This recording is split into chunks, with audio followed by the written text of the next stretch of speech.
Literacy and numeracy capabilities in the science curriculum. So this presentation will consist of two parts.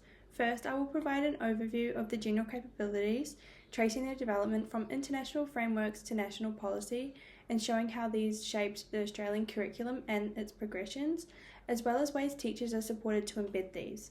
The second part will focus on two specific examples, literacy in Year 8 science and numeracy in Year 9 science, highlighting both the affordances and the constraints teachers have in implementing these, as well as students when comprehending and composing texts. When we talk about the general capabilities in the Australian curriculum, we're talking about the skills that go beyond individual subjects. They're the things that help students not only succeed in school, but also thrive in life. There are 7 which are embedded across all learning areas, but this focus will just be on literacy and numeracy. Across these definitions, the main idea is that literacy refers to the ability to understand, interpret, create, and communicate meaning through language in multiple forms and contexts. It involves reading, writing, speaking, listening, viewing, and analyzing information. This leads to literacy enabling individuals to participate effectively and meaningfully in personal, academic, and social life. Summarizing these definitions, numeracy is the capacity to recognize the use of mathematical knowledge, skills, reasoning accurately and appropriately across diverse contexts. It involves applying mathematical thinking and tools to interpret quantitative information, make informed decisions, and solve real-world problems, also in personal, academic, and professional life. Globally, the development of literacy and numeracy has been shaped by 3 major incentives.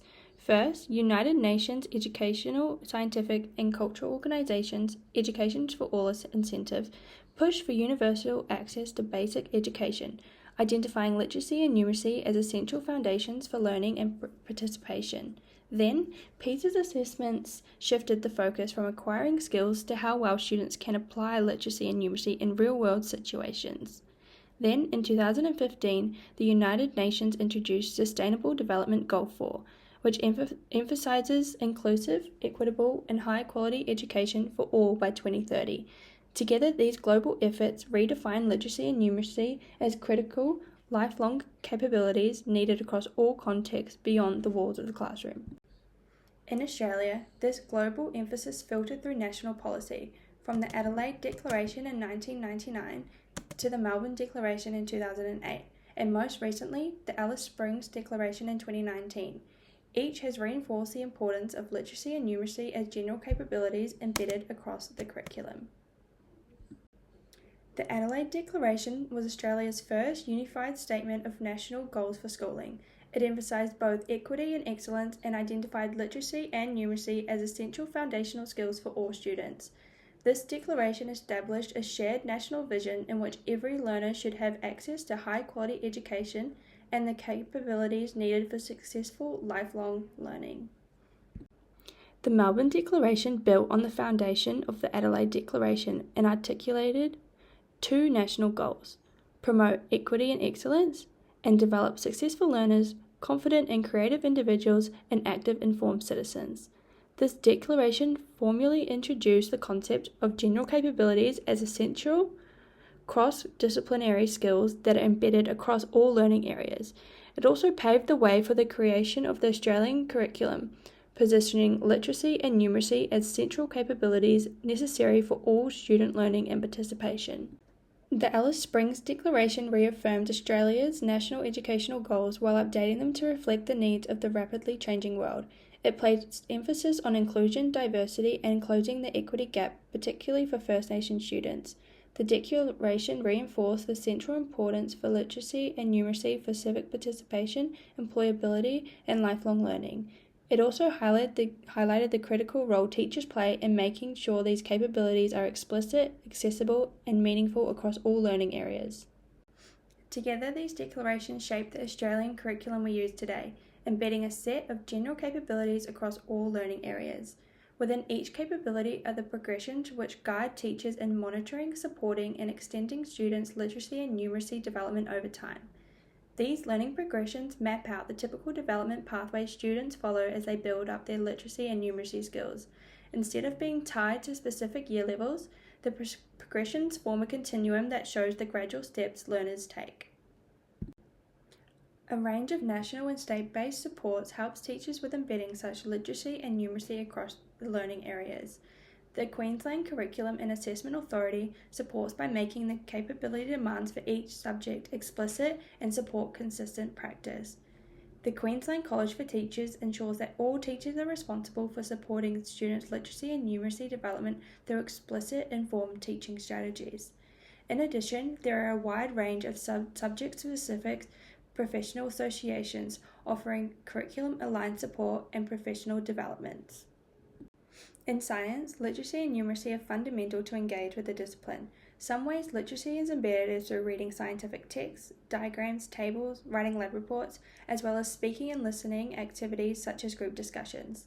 Some ways numeracy is embedded is through measurement, representing data in tables and graphs, interpreting symbols such as pH, and using reasoning to identify trends and reliability.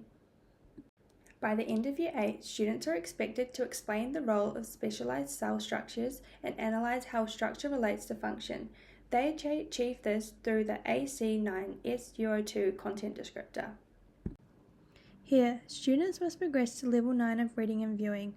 The key affordances include teacher implementation of multimodal text, modeling synthesizing science text through a gradual release of responsibility, and collaborative research tasks.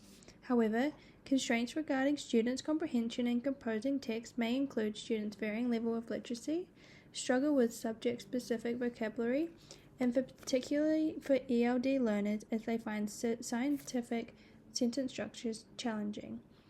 Students may also find it difficult to synthesize when composing their own explanations. For teachers, this creates constraints between balancing time between content and literacy and ensuring students use multimodal resources meaningfully rather than superficially. These challenges can be addressed by teachers through differentiation by providing word walls and glossaries, interpreting text using think-alouds and annotations, and using graphic organizers as well as sentence starters. This gives students the support they need to meet the achievement standard for Year 8. By the end of Year 9, students are expected to select and construct appropriate representations, including tables, graphs, descriptive statistic models, and mathematical relationships, to organize and process data and information. They achieve this through the AC9S9I04 content descriptor. Here, students are provided with opportunities to develop their numeracy skills through engagement with multimodal resources and hands-on activities that involve constructing, comparing, and interpreting graphs from raw data. However, several constraints may affect students' comprehension, such as difficulty interpreting unfamiliar graphs, selecting appropriate representations, or connecting to real-world contexts. Students may also find it challenging to summarize trends clearly and justify predictions using evidence. For teachers, constraints can include varying levels of students' readiness and the need to revisit earlier graphing skills.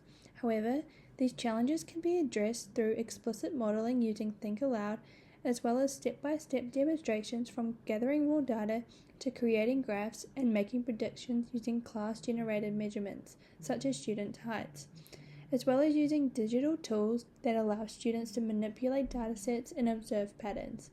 Together, these strategies support students to meet the Year 9 achievement standard, which they select and construct appropriate representations to organize, process, and summarize data and information.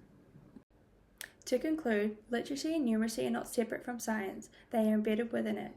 Globally, nationally, and at state level, these capabilities have been prioritized across the curriculum, so it is our roles as educators to make these connections explicit, scaffold learning, and support students to become confident, capable participants in society.